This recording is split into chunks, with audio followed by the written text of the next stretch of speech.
As a student, we never think about our teachers or their past, unless they're open about it. There are many teachers that grew up, played sports, played in bands, and created clubs here in our home of McKinney High. One of our Marquette coaches, Miss Stevens, actually played in the band but switched over to leading Marquettes whenever she came back to teach.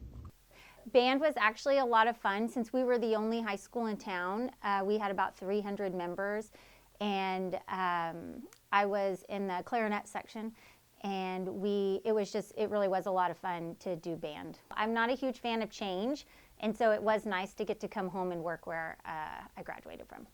Our soccer coach, Mr. Ellis, played soccer and grew up here in the Lions Den. He grew to love it and came back to teach our team for soccer. I wanted to be an accountant at one point and then got to college and decided that accounting was not for me.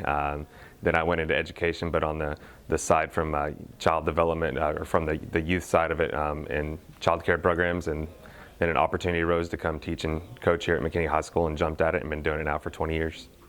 Mr. Christian, the head of MHS1 and a member of MHS1, whenever he went here, had to say this about the group and the school.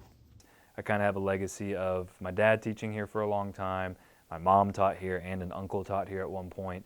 But it's really just kind of how things happened.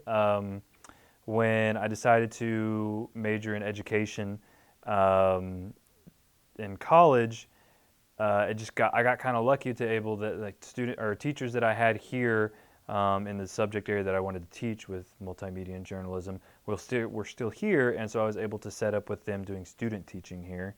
And then the next semester, since I was living in McKinney after I graduated, I was able to substitute for a semester, and then a job teaching photography just. Even though you think high school might be the end, don't count on the future being known. Anything can happen within your life. Maybe one day your teachers could become your peers.